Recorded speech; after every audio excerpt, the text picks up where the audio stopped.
দর্শক আসসালামু আলাইকুম। ছাদ কৃষি নিয়ে আজকে আমাদের প্রথম প্রতিবেদন। আমরা বর্তমানে আছি বঙ্গবন্ধু জাতীয় কৃষি পুরস্কার প্রাপ্ত কৃষিবিদ মোহাম্মদ মাহবুবুর রহমান স্যারের বাসার ছাদে। এখানে সভা পাচ্ছে সবজি জাতীয়, মশলা জাতীয়, ঔষধি জাতীয় এবং বিভিন্ন ফুলের গাছ। এই যে স্যার আপনার যে ছাদ কৃষি, এটা আপনি কবে থেকে শুরু করছেন? আসলে ছাদ কৃষির যে শুরুটা, এটা হলো যে আপনার মাননীয় প্রধানমন্ত্রীর একটি আহ্বান ছিল, 1 ইঞ্চি জমিও যেন অনাবাদি না থাকে। এই আহ্বানে সাড়া দিয়ে আমার মিসেস, আমার চাকরিকালীন সময় বেরোলে আমি যখন উপজেলা কৃষি কর্মকর্তা ছিলাম, মাননীয় প্রধানমন্ত্রীর এই আহ্বানে সাড়া দিয়ে আমার মিসেস প্রথম এই ছাদ কৃষির কাজে মনোনিবেশ করেন। পরবর্তীতে এই ছাদ কৃষি দেখে আমি আসলে নিজে আকৃষ্ট হই এবং সাপ্তাহিক ছুটির দিনে অবসর সময়ে আমার মিসেসকে আমি সার্বিক সহযোগিতা করে একটি চমৎকার ছাদ বাগান প্রতিষ্ঠিত করেছি। সেই সাথে আমার পরিবারের সর্বকনিষ্ঠ 2 জন সদস্য, আমার ছেলে তানজিম এবং আমার মেয়ে মালিহা, এরা অত্যন্ত আনন্দ এবং আগ্রহ সহকারে এই বাগানের পরিচর্যায় সার্বিক সহযোগিতা করে এবং বাগানের গাছগুলো সুন্দরভাবে যে বেড়ে উঠতেছে এটা তারা উপভোগ করে। আমরা এখন যে ফসলটির পাশে দাঁড়িয়ে আছি, এটা হলো মরিচ। এখানে বিভিন্ন প্রজাতির মরিচ আছে, 12 মাসি মরিচ, হাইব্রিড মরিচ এবং গাছের থোকায় থোকায় মরিচ কিন্তু এখানে শোভা পাচ্ছে। এরপরে আসলে আমরা এখানে দেখতে পাচ্ছি যে বেগুন, এখানে বিভিন্ন প্রজাতির কিন্তু বেগুন আছে। এখানে গোল বেগুন, লম্বা বেগুন এবং লাউ আকৃতির বেগুন, বাড়ি বেগুন, এখানে 12 জাতের বেগুন আছে।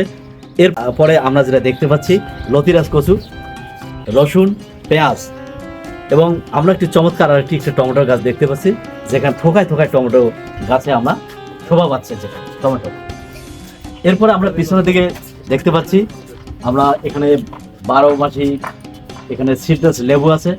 পিছনে চমৎকার দুটি আবার আমাদের এখানে বেগুনের গাছ আছে এবং আরও গুরুত্বপূর্ণ যে আমাদের সবজি, এখানে সজিনা, আমরা 12 মাসি সজিনা দেখতে পাচ্ছি এবং পিছনের দিকে আরও আমরা দেখতে পাচ্ছি এখানে আমাদের সিডলেস 12 মাসি এখানে লেবু আমরা চারা দেখতে পাচ্ছি এবং আরও পিছনের দিকে আমরা দেখতে পাচ্ছি এখানে অ্যালোভেরা, যেটি আসলে ত্বকের পরিচর্যা সহ বিভিন্ন মেডিসিনাল কাজে এই অ্যালোভেরা ব্যবহৃত হয়ে থাকে। এবং পিছনের দিকে আরও আমাদের কিছু ফল আছে, সেটা হলো মালটা এবং ড্রাগন ফল। আমরা যেটা দেখতে পাচ্ছি এখানে বিভিন্ন প্রজাতির এখানে ফুলের গাছ আছে। আমরা একটি ফুল দেখতে পাচ্ছি যে একই গাছে এখানে বেগুনি এবং সাদা রঙের ফুল, এই ফুলটির নাম হলো টুডে টুমোরো। এবং এখানে আরেকটি ফুল আছে নয়নতারা, এখানে সাদা ফুল এবং পিঙ্ক কালার ফুল রয়েছে। এদিকে আমরা আরেকটি ফুল দেখতে পাচ্ছি, এটা হলো রঙ্গন। এবং আরেকটি আমাদের এখানে ফুল আছে নেদারল্যান্ডের, সেটা হলো লিলিয়াম ফুল। লিলিয়াম ফুলের যে সময়কাল এটা শেষ হয়ে গেছে এবং পরবর্তী বংশ বিস্তারের জন্য এই গাছের আমরা কন্দ সংরক্ষণ করব। সেই কন্দ সংরক্ষণের কার্যক্রমটি চলছে। পাশে আমরা একটি মেডিসিনাল প্লান্ট, সেটা তুলসী গাছ আমরা দেখতে পাচ্ছি। স্যার, এই ছাদ কৃষির গুরুত্ব কি? আসলে ছাদ কৃষির গুরুত্ব আমরা যদি বলি, এটা গুরুত্ব অপরিসীম। আমরা প্রথমেই যে এখানে ছাদ কৃষির যে প্রথম যে গুরুত্বটা, সেটা হলো যে একটি পরিবারে নিরাপদ যে পুষ্টি, এই পুষ্টির চাহিদা পূরণ করা সম্ভব হবে। তাজা শাকসবজি, ফলমূল এটা পাওয়া যাবে এবং পরিবারের যারা সদস্য আছে সেই সদস্যের শ্রমটি এখানে কাজে লাগানো যায়। এখানে একটি পরিবারের বাড়তি আয় এবং বিনোদনের কেন্দ্র হিসেবে এখানে গড়ে উঠতে পারে। এবং একটি ছাদের সবুজ শ্যামল চত্বর এবং বাগান, যেটি আমাদেরকে আসলে বিনোদন দেয়, এটি আমাদের পরিবেশকে নির্মল রাখবে। আমরা জানি গাছ যেহেতু অক্সিজেন দেয় এবং আমরা কার্বনটা ছেড়ে দেই, তাহলে এই একটি ছাদ বাগান, পরিকল্পিত ছাদ বাগান, এটি কিন্তু আমাদের একটা নির্মল পরিবেশ দিবে। এবং আরেকটি হলো যে একটি পরিবারে যদি ছাদ বাগান থাকে, বাজারের উপর তার ওই পরিবারটির কিন্তু চাপ অনেকটা কমে যাবে। এবং আমরা প্রত্যেকেই এই ছাদ কৃষির মাধ্যমে আমরা পরিবারের নিরাপদ সময় মতো আমরা পুষ্টি সরবরাহ আমরা নিশ্চিত করতে পারব। এখানেই মিলছে নিরাপদ খাদ্য ও পুষ্টির চাহিদা এবং মানসিক শান্তি। স্যার, নতুন যারা ছাদ কৃষি করতে আগ্রহী, নতুন যারা উদ্যোক্তা হচ্ছে যে ছাদ কৃষি করবে, তাদের উদ্দেশ্যে আপনি কি বলবেন? আসলে তাদের উদ্দেশ্যে আমার বলার হলো যে ছাদ কৃষি করতে গেলে গুণগত মানসম্পন্ন বীজ এবং চারার প্রয়োজন হয়। আসলে এই গুণগত মানসম্পন্ন বীজ এবং চারার উৎস কোথায়, আমি তাদেরকে এই পরামর্শগুলো দেব। পরবর্তী বাগান লাগানোর পরে বাগানের যে পরিচর্যার বিষয়টি থাকে, এই পরিচর্যা কি পরিচর্যা করতে হয়, কখন সার দিতে হয়, কখন পানি দিতে হয়, কখন বালাইনাশক প্রয়োগ করতে হয়, এই বিষয়গুলো আমি তাদেরকে পরামর্শ দেব।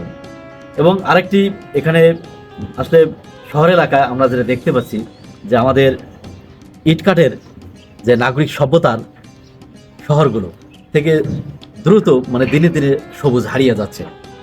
কিন্তু আসলে আমরা বাংলাদেশের মানুষ, আমরা আমাদের শিকড়কে আমরা কিন্তু ভুলতে পারি না। শহর এলাকায় যারা বসবাস করে, আসলে প্রত্যেকের বাড়ি গ্রামে।